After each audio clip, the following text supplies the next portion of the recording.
And we're off to a flyer. 30 minutes in. Welcome to Noddy's Angling Adventures. Or is it the Journeyman's Tales? You decide.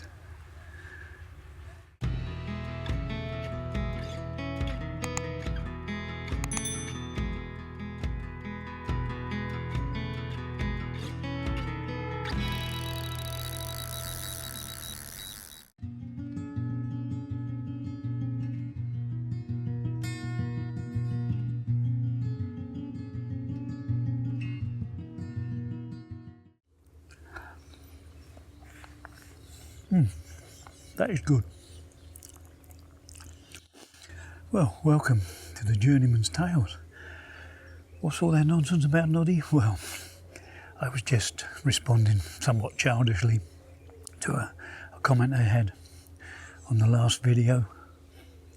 And yeah, I pinned it to the top if you want to go and visit it, but it makes reference to Noddy. And quite frankly, I think it speaks volumes about the commentator as opposed to me, but I've never had a problem with Noddy. Over the years, I've always embraced Noddy. I've never had a problem with it. Certainly didn't do Ian Blighton any damage. But yeah, people do some crazy things and you just can't please all the people all the time, can you? But I have to make a confession at this point. I do buy hooks. I don't make my own hooks. I do buy hooks. Occasionally I sharpen them, but I do buy hooks. On the other hand, all the fish caught in the last video were on homemade bait. Certainly not shot bought. Free offerings and hook baits were all homemade. Now, if you've been watching me for a while, you know I'm a great fan of Pro Baits UK boilies, and I use them quite a bit, but every now and again I like to mix it up and use homemade stuff, and it gives me a buzz, quite frankly, to catch fish on something that I've prepared.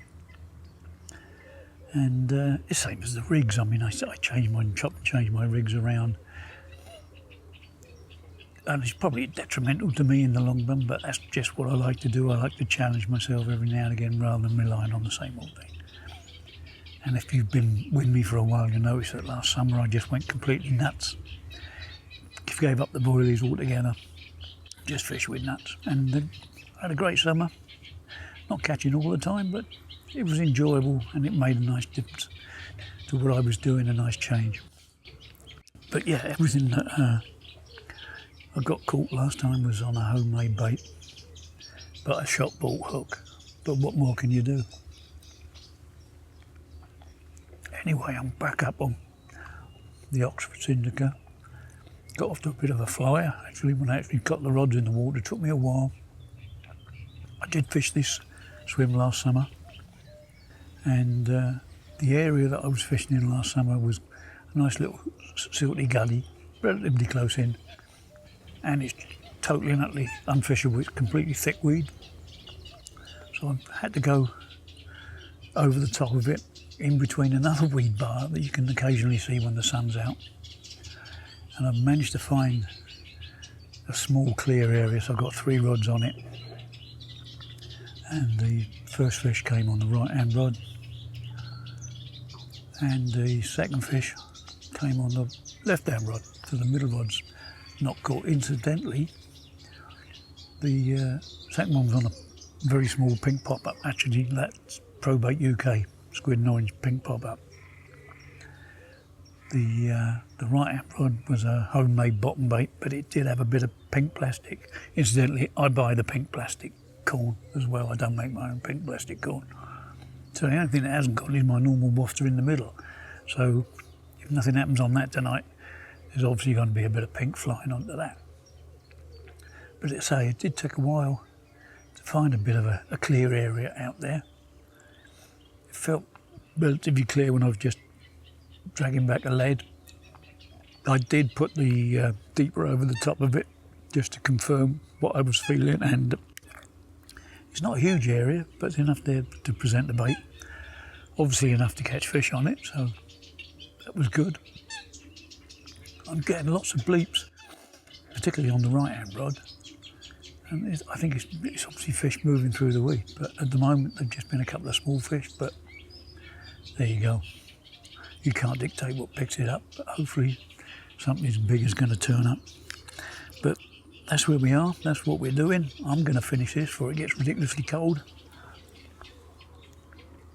And I'll catch you in the morning, if not later in the night.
What a difference a trip makes. Definitely on kindergarten duty on this one.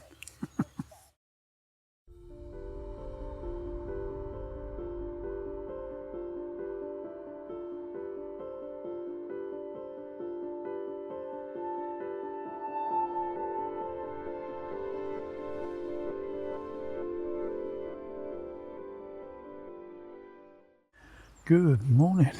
It's not particularly early. It's pushing about 10 o'clock now. Had a bit of a lie in after a very busy night. Had another 3 fish landed and lost 2. And then I lost one again first thing this morning, just as it was getting light.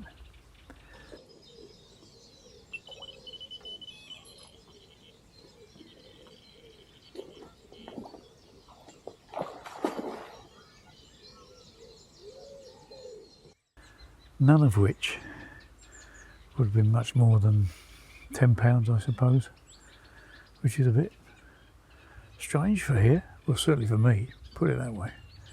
Normally, you might get the odd 1 or 2, but they're normally sprinkled in with a couple of 20s, but very strange. All coming off the same spot, and all 3 rods have gone. So I'm going to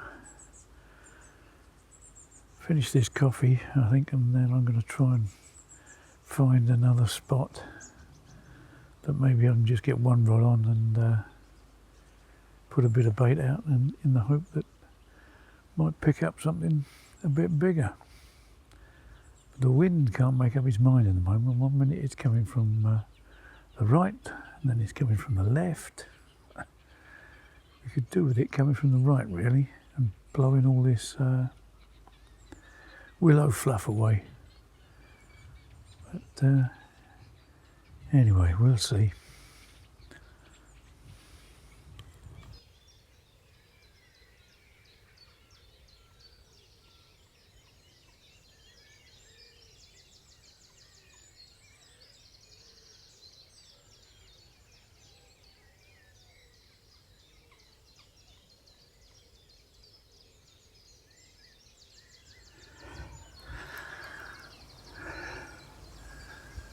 Well, I was just finishing off that cup of coffee and the middle rod ramped off, and it's solid in the weed again, but it is moving a bit now.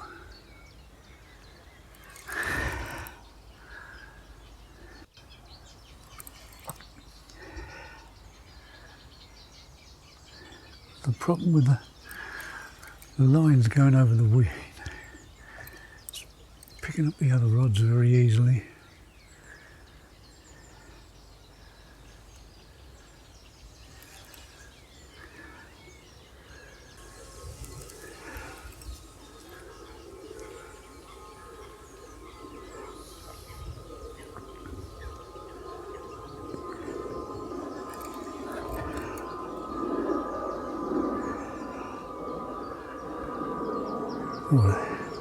Oh, it just rolled on the top. It's popping off fins like you wouldn't believe.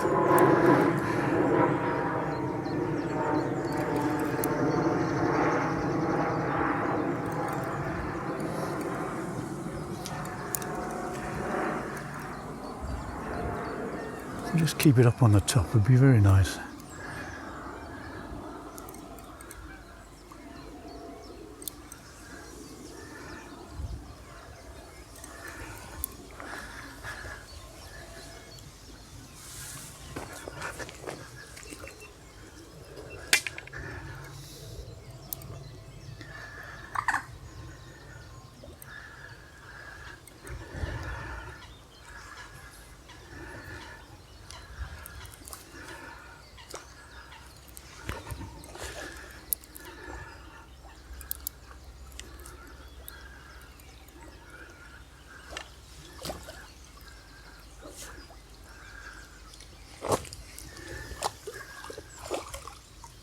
Yeah.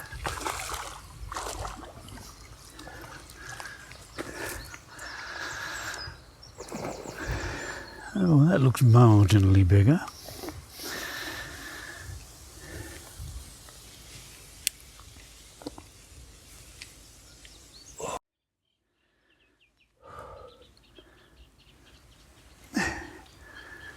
I was just finishing off that cup of coffee and this very lively 23 turned up on the middle rod, straight into the weed again, but managed to get her out okay this time.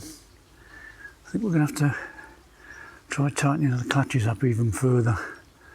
See, I'm surprised they can pull the line off as it is, but they obviously can. But thrilled. I think we're all set. 7th fish has now gone 20. Lovely jubbly.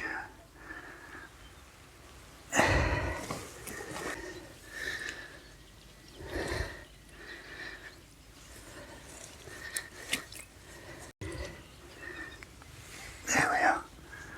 7th fish. Finally gone 20. She's still very lively, and forget her back. 3 rods to do because we've wiped them all out. And then I'm going to find that other spot. Wonderful.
Now, I did have a message a while ago asking me about my bobbin setup. It's strange what people notice over the years, but yes, it's not a standard setup.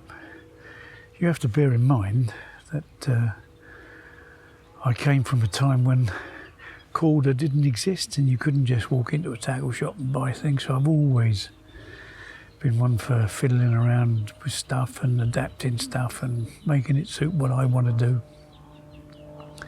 And when I changed from the optomic Delkin conversions some time ago now onto the new Delkins, not the new Delkins, the old new Delkins, and I put on the quick release D-lock foot on them.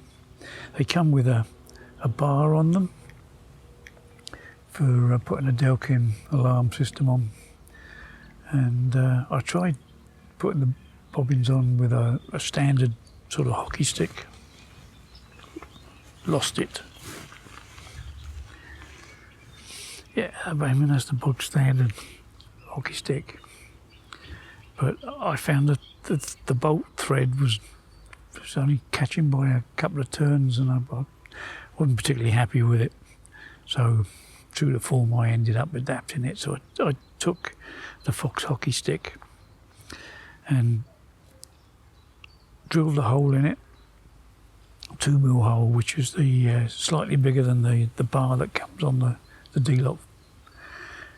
And then I cut a slot into the hole, and then once you warm it up with a bit of hot water, you can very carefully squeeze it on. So basically, it actually sits onto the D-lock, and all I've done is put a couple of rubber beads either side of it to stop it moving. I don't think it does, it just keeps it centralised, but yeah, you just got a slot in there, and you can easily just ease it on gently. And the only other thing I've done is if you put the new snag ears on the back as well, so you get a new battery back, and all of a sudden the whole thing becomes rather tight in the case.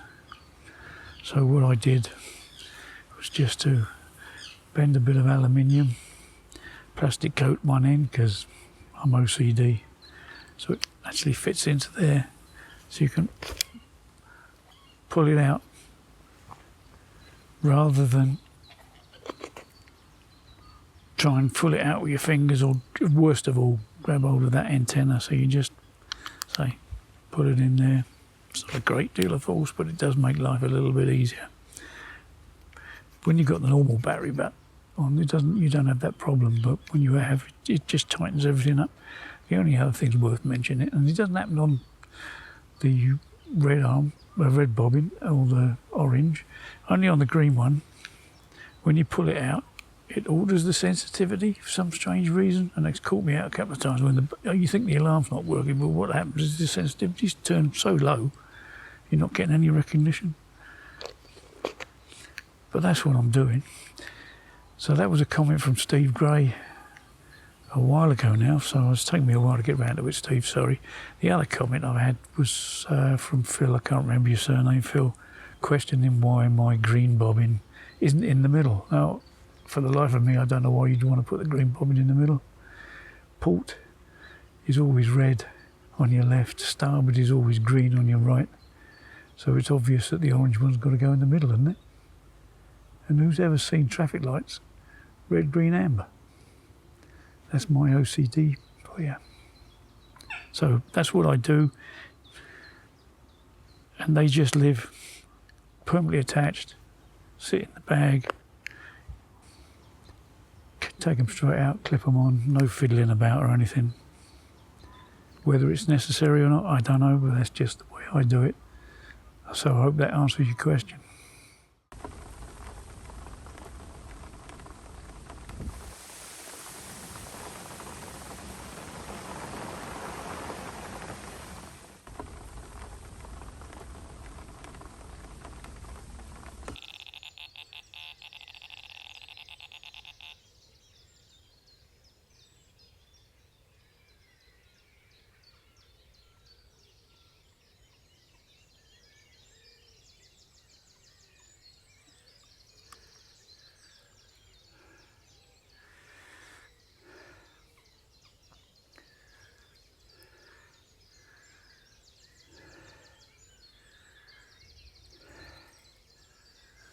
Well, there you go. That was about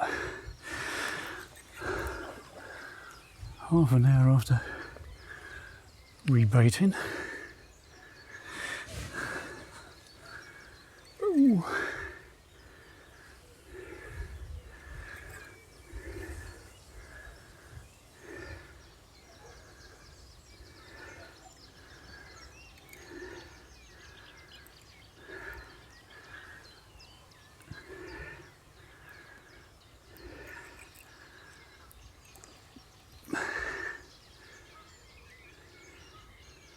And the right hand rod gone off again.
Yes, thank you, thank you, thank you.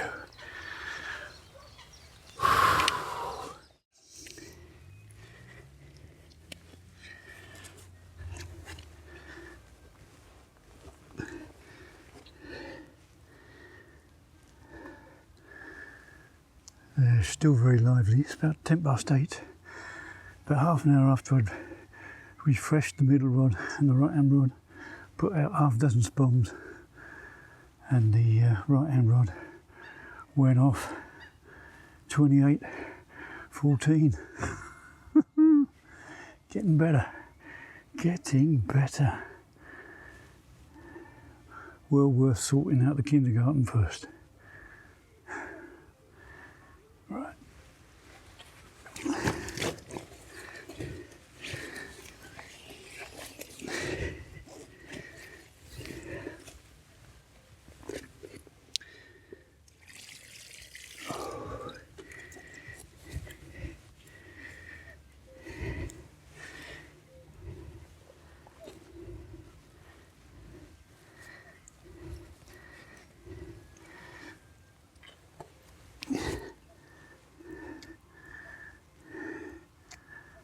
There, stay still. She's obviously been on the munch because she's passing boilies out onto the, well, munched up boilies out onto the mat. Wonderful. Right, get her back and redo the rod.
It's only a matter of time, isn't it? He's feeding the wee bed that the lines are running over.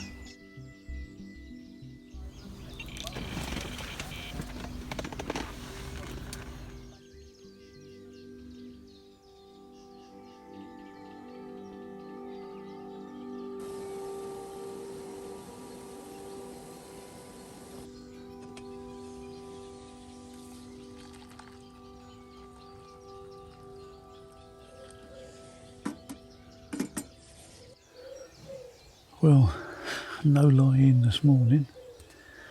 Up at first light, first cup of coffee. It's a beautiful still morning, if not a little bit cold. Quiet night fish-wise, but there were some moving around in the weed, giving me the odd liner, which was keeping my attention throughout the night. But a beautiful dawn. One fish did bosh out, big fish too, off to my left in mid-water. But yeah, just enjoying the early start. It's really nice. A nice dawn, not to be ruined with heavy-handed words.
Well, I don't know if you picked up on that, but that was actually a liner. The fish pulled the line out of the clip and played it close in, obviously wrapped around its body somehow, and then it released itself and the bait was still out on the swim, more or less.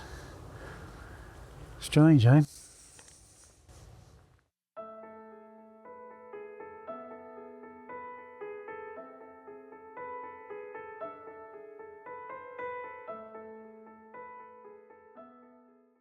Well, we're slowly drifting into Wednesday mid-afternoon, I suppose, and it's all been a bit quiet since that fish managed to entangle itself in the line and give me a heavy-duty liner.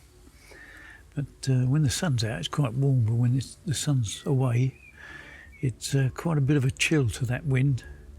But the wind is allowing me to see some flat spotting out there, which has been occurring in the last half an hour, and I'm beginning to get indications again on that right hand rod. Obviously fish moving around in the weed beds, I think, but because it's very unusual for it to pull it out of the clip with those liners, but yeah, I'm going to give it a few more hours and then I'll top it all up with a bit of free offerings and spread some boilies around with a catbolt if the wind drops, and we'll see what the evening and night brings. If this evening is anything like yesterday evening with a nice big 20, I'll be more than happy. But in the meantime, we'll just wait and see if something develops from one of those flat spots.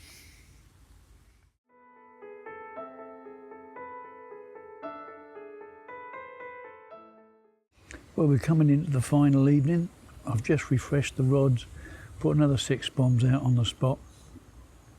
The magic cap is sitting on the rods. All we need is something to show up at bite time like yesterday evening. But when the wind stops and the sun is out, you can actually see some bubbling on the periphery of the spot, on the edges of the weed. And I'm still getting the odd liner, so there's obviously fish out there.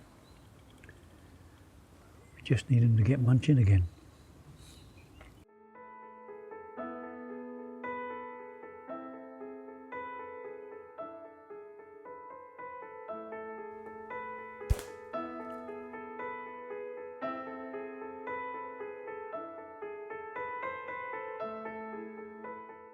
Fortunately, at the moment, the wind is keeping the willow fluff, although I'm sure it's more than just willows, like reed mace and other stuff, drifting around in front of me as well, because that would be an even bigger nightmare, because that does tend to clog up the lines. But at the moment, as I say, the wind is keeping them out of the way, fortunately.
Good morning. Unfortunately, that was a very quiet night, apart from the odd liner.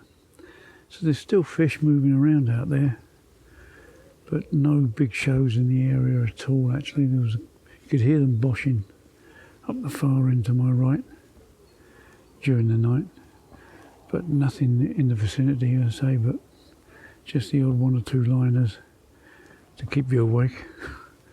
But there we are. So, final morning. This is my last cup of coffee before I start putting things away.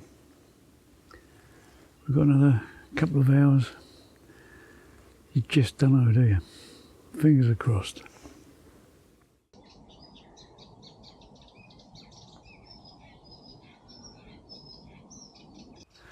Well, that's my time done, I'm afraid. The bivvy's down. All I've got to do is put the rods away. So thanks for your company on this Journeyman's Tales. I'll catch you all again soon. Cheers for now.